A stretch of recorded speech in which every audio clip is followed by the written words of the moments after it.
porque Dios nos quiere usar. Dios quiere hacer cosas grandes contigo. Por lo menos eso fue el último mensaje del profeta que vino a la ciudad. Pero Dios te ha hecho saber a ti cómo está la condición interna tuya, que antes de hacer cosas contigo quiere transformarte, quiere ver tu viejo hombre realmente morir. ¿Saben las personas que en este momento están desalentadas porque la vida de la gran mayoría de personas que conocen carece de la esencia de Cristo? Sin embargo, están en el altar del ser usados por Dios. El evangelio no se trata de ser usados, se trata de la vida de Cristo en nosotros. Pero hoy día hay un choque tan grande de naturaleza.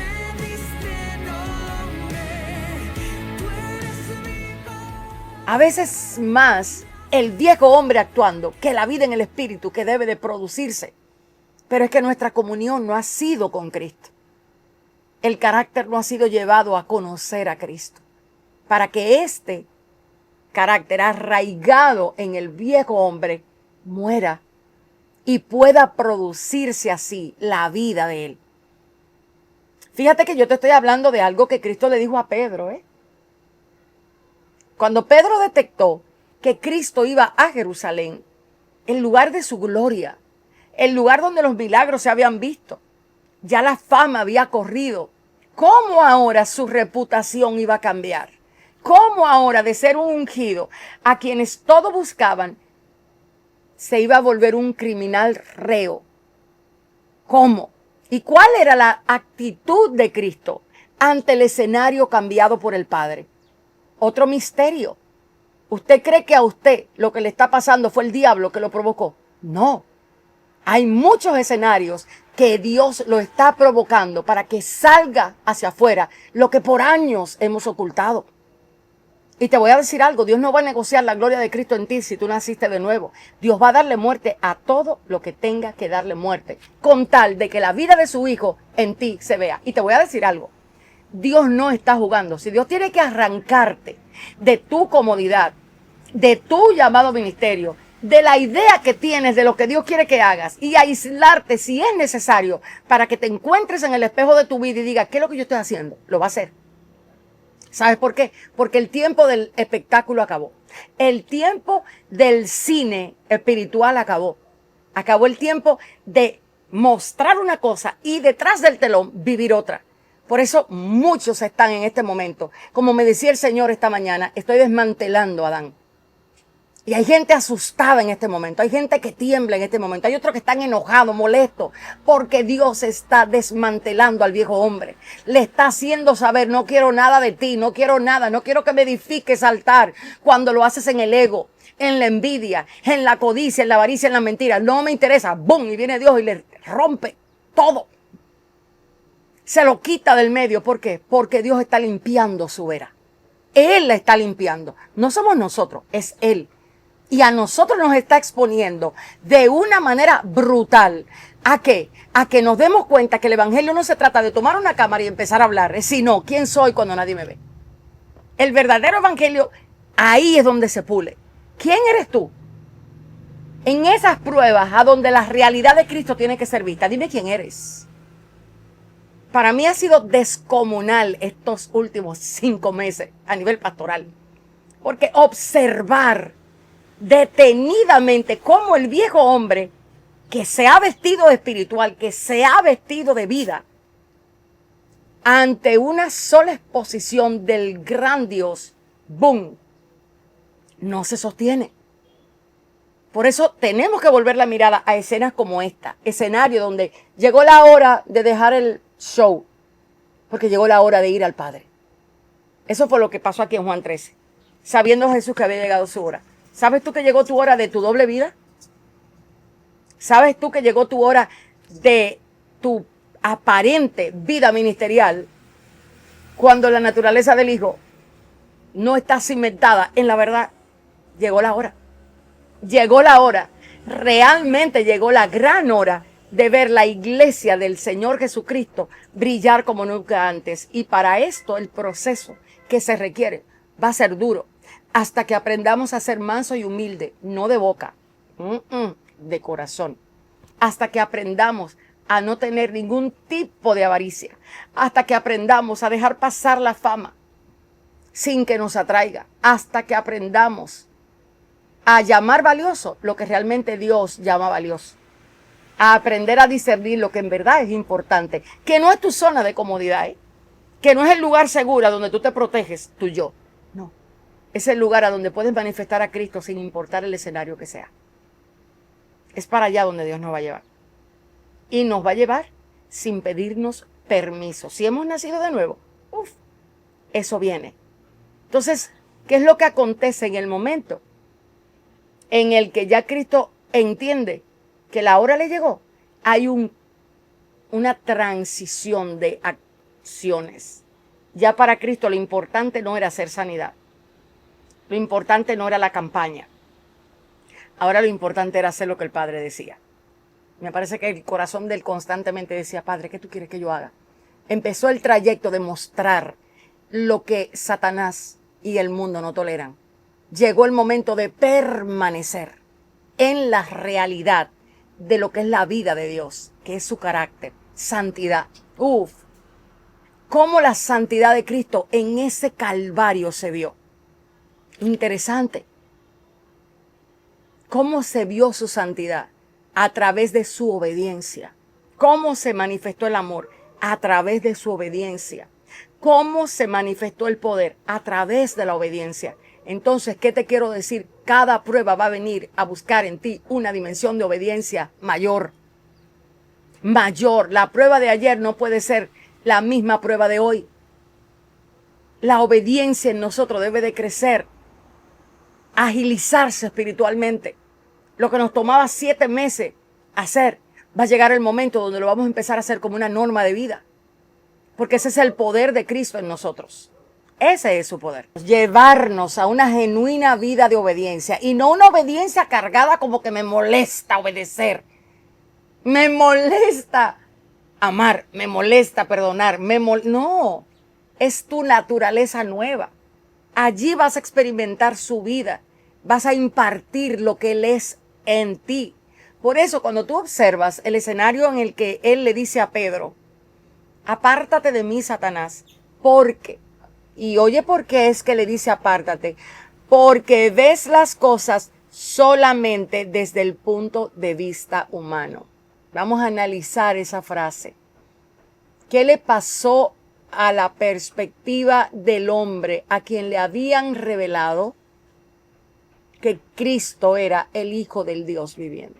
Que Él era el Cristo, no simplemente Jesús, sino el Cristo, el ungido, el Mesías, el Rey esperado, el que perdonaba pecados, el que traía en sí mismo la vida.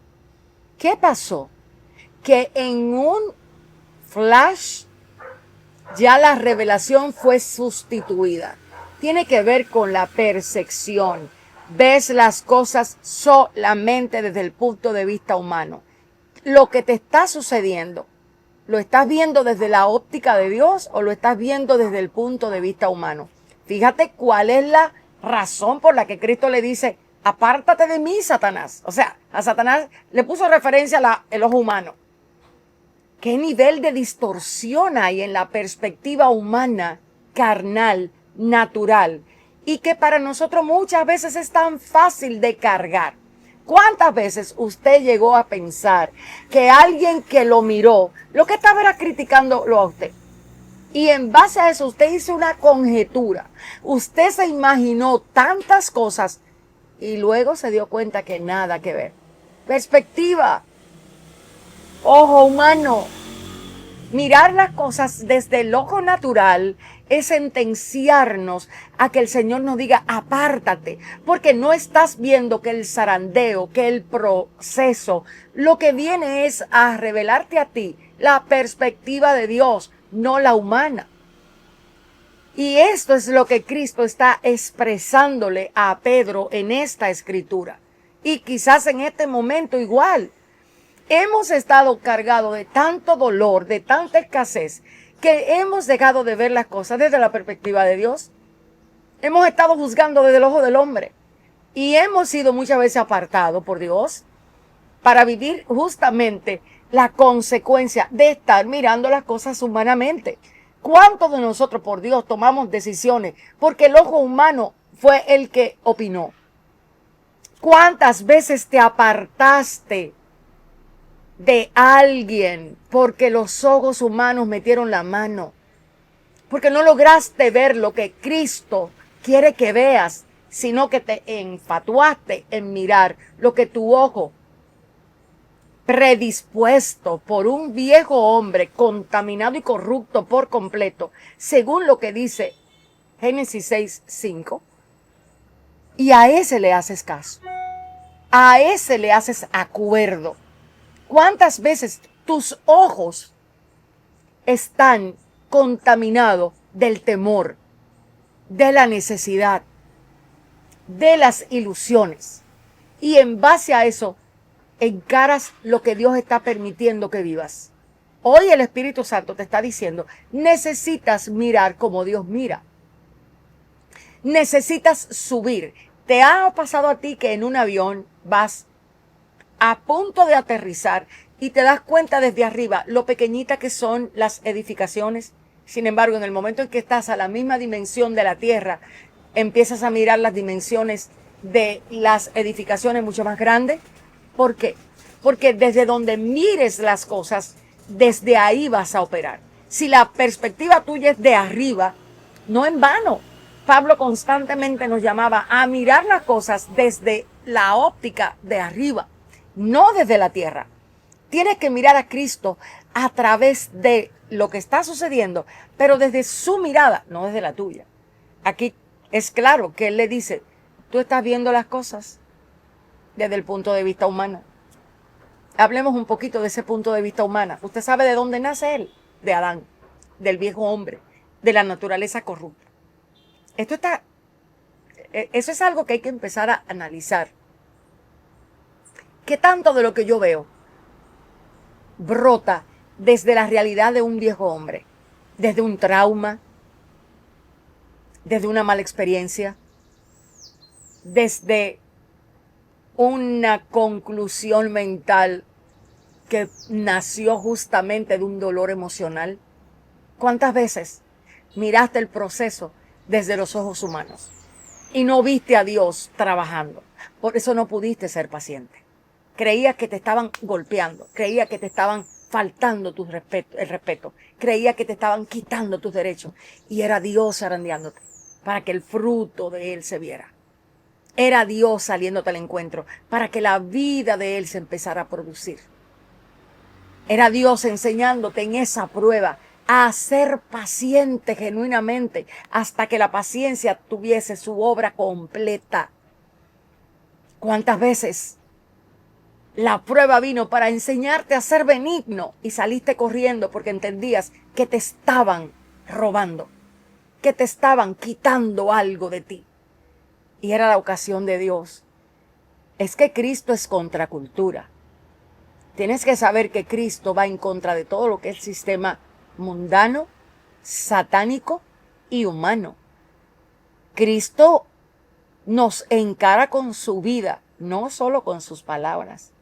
En este punto donde él estaba diciendo a Pedro, yo voy a padecer a Jerusalén. Y voy a padecer por manos de aquellas personas que tienen autoridad, de aquellos que se supone deben.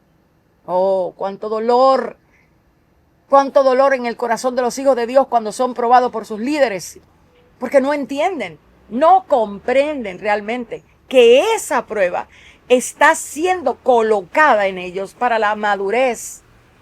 No, pero ahí viene la necesidad de victimizarse del viejo hombre. Ahí viene la necesidad de justicia del viejo hombre. Ahí viene la necesidad de razón y lógica del viejo hombre. ¿Y sabes cuál es el resultado? Que el zarandeo va a seguir. Porque ninguna prueba de Dios en la vida de su hijo está para producir otra cosa que no sea la vida de su hijo. No hay una prueba en la que Dios no haya colocado que la prueba al final no se llame Cristo en nosotros. Esa es nuestra esperanza. Y es la hora de crecer. Llegó la hora de la iglesia madurar. Y la madurez a muchos le asusta, porque Dios los saca de su zona de confort. Dios los saca de su zona de seguridad y empieza a hacerles saber que su seguridad es Cristo, no nada que venga del sistema, no nada que viene de afuera. Porque hoy tenemos tantas personas luchando con la ansiedad, porque ellos fundamentaron su sistema de seguridad fuera de Cristo, y ahora Dios los está recalibrando, ahora Dios les está enseñando, ahora Dios les está colocando en lo más profundo de su ser todo lo que tiene que ver con Cristo y su naturaleza. Se siente en momentos feos, se siente brusco a veces, pero te aseguro que el final de Pedro fue justamente volverse el hombre que el Espíritu Santo lo volvió aquel día cuando el Espíritu descendió sobre él. Y es necesario que nosotros hoy entendamos que los apóstoles y los cristianos del primer siglo es el estándar al que Dios llamó a su iglesia del último tiempo. Gente guardadora de verdades, pero la guardaban porque la vivían. Entonces aquí yo veo que el Espíritu de Dios hoy nos está diciendo: cuando yo te llevo a tu Jerusalén, a tu lugar de proceso, a tu lugar de quebranto, a tu lugar de exposición, ¿qué sale de ti? ¿Sale de ti el quebrantamiento o sale de ti que te recubres del orgullo? ¿Qué sale de ti? ¿Sale de ti la justificación o sale de ti el reconocimiento? Señor, mira, hablé mal.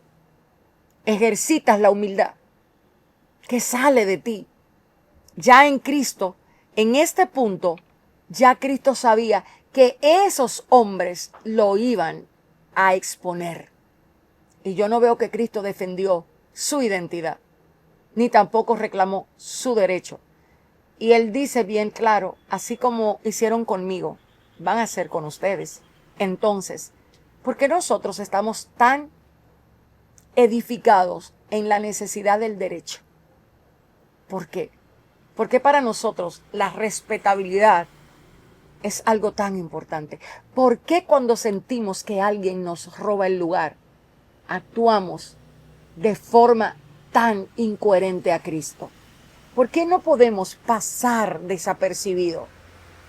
Porque muy en el fondo el zarandeo viene para que tú te puedas dar cuenta de que no has producido la vida que estás llamado a producir. Y Dios tiene que trabajar con eso. Y Dios va a trabajar con eso. Y Dios no va a dejar tu vida en Cristo por mitad. Entonces, ¿qué estoy viendo aquí? El punto de vista humano entorpece la obra que Dios está produciendo desde el proceso en el que estás.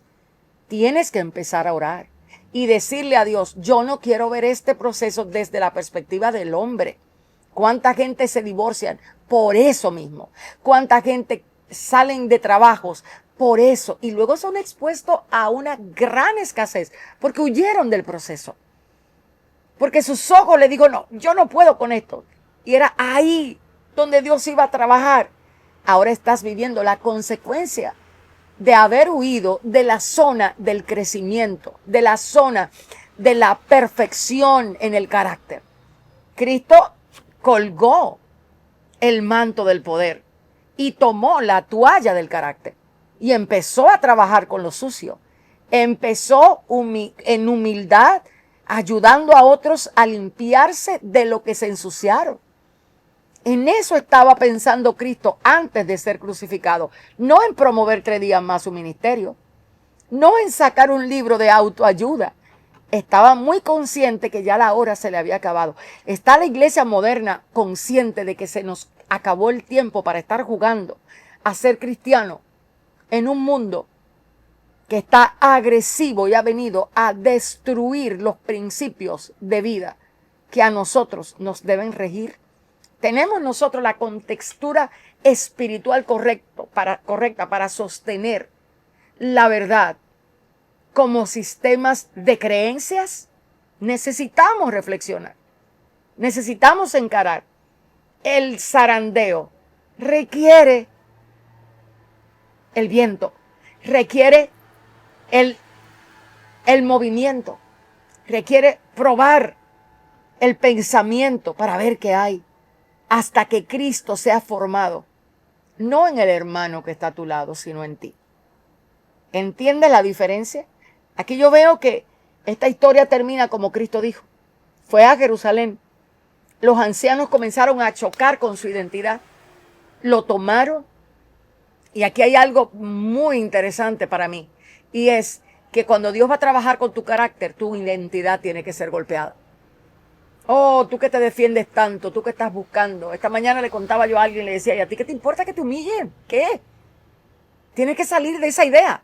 Haz lo que hizo Cristo. A Cristo no lo humilló nadie. Cristo se humilló a sí mismo.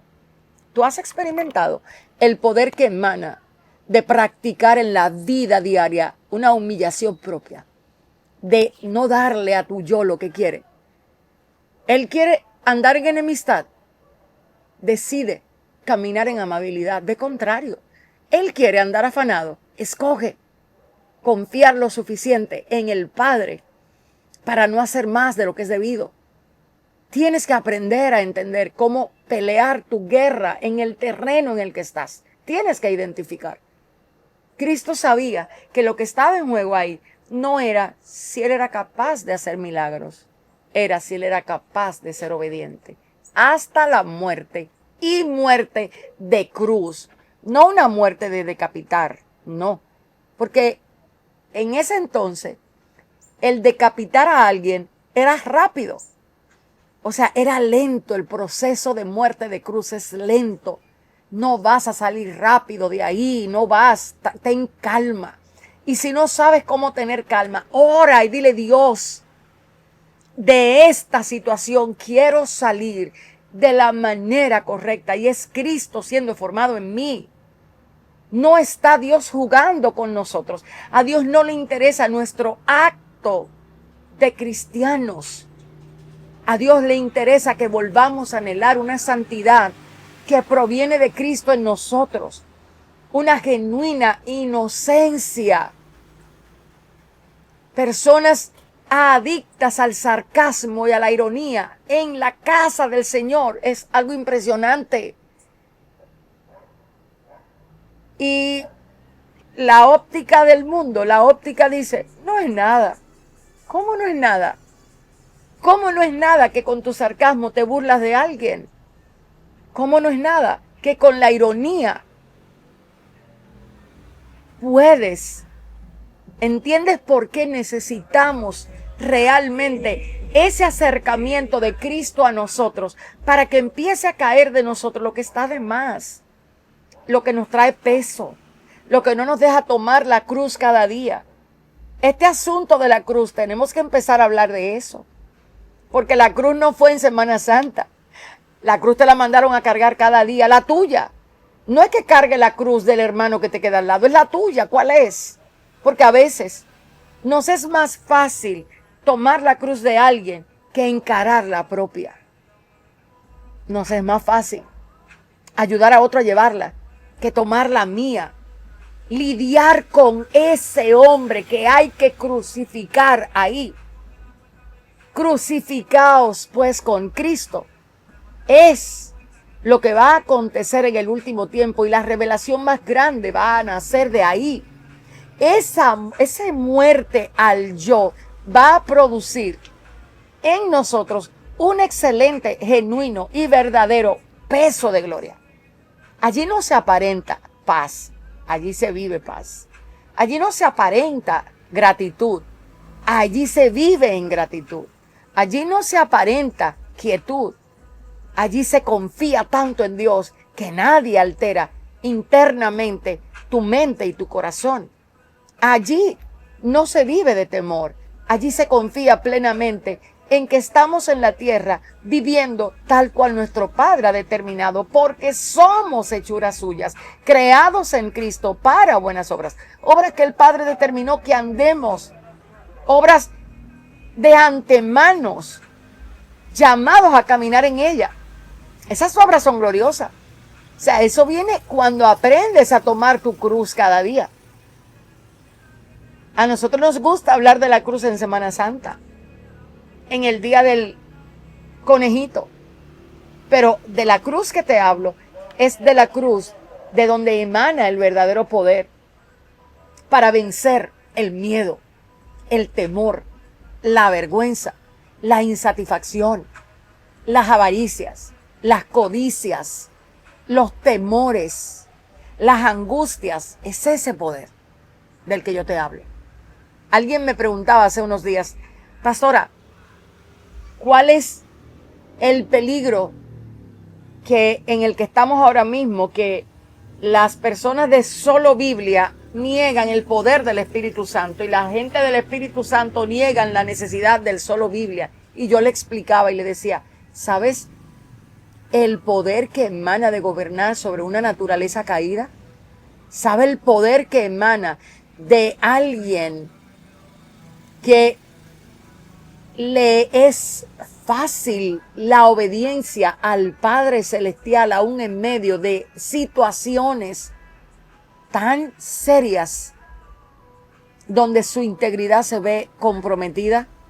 ¿Sabe lo poderoso que es alguien que se le presenta la oportunidad de robar y dice, no quiero, no necesito más de lo que Dios quiere que yo tenga?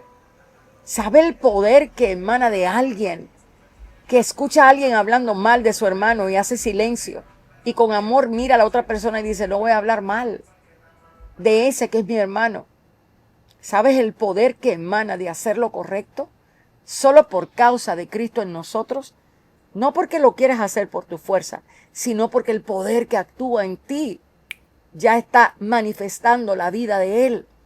Entonces, es necesario que nosotros en este momento y en este desde el patio que estamos empezando a analizar muchas cosas en cómo Cristo veía su vida, porque creo que te dije que vamos a estar hablando de Cristo. Yo observo, el lugar de su gloria fue el lugar de su quebrantamiento. El lugar de su exposición de poder fue el lugar de su humillación. Él no salió. Él no se fue para Roma. No. Él fue expuesto en el mismo lugar a donde mostró su gloria. A veces Dios te va a exponer en lugares así. Y lejos de decirte, sal corriendo, te voy a decir en cara. Es necesario que te dejes desnudar en el momento a donde el Padre decide que tú cargues la cruz. La cruz no se carga con ropa. La cruz no se carga con higuera. La cruz se carga con desnudez. A Cristo lo desnudaron. Y públicamente. Esto es algo figurado. O sea, cada vez que vamos a cargar esa cruz, necesitamos honestamente mirar qué es lo que estamos crucificando. ¿Qué es lo que sube a esa cruz? A veces lo que vas a tener que subir es esa idea constante de que te tiene que ir de tal manera para tú. O a veces vas a tener que crucificar un futuro por aprender a vivir el presente. A veces vas a tener que aprender a desarrollar en su gracia la actitud de satisfacerte con lo que Él te da, con lo que Él te permite, no con lo que no tienes. A veces vas a tener que subir a la cruz ese deseo de que Dios te dé más. A veces vas a tener que aprender a subir con la escasez a la cruz y allí tener la mejor gratitud que eres capaz de tener. Entonces, en este día en el que hemos reflexionado acerca de ves las cosas solamente desde el punto de vista humano, te dejo algunas ideas. El último problema, la última situación en la que Dios te llevó de la mano. ¿Miraste desde el hombre o miraste desde la mano de Dios? Desde la óptica de Dios. Si tú estuvieras en este momento en el punto donde se encontraba Cristo, pudieras mirarlo desde la naturaleza de lo que el Padre está haciendo, o lo estás viendo desde el susurro de un corazón sufriendo, atemorizado, encarcelado por sí mismo, dándote la idea de que tú estás desprotegido y que te tienes que cuidar. Te has lanzado por completo en el paracaídas de la voluntad de Dios, confiando en que vas a aterrizar justamente donde Él quiere, o estás agobiado por todo lo que quieres lograr y todavía Dios te sigue enseñando que no es eso lo que Él quiere para ti.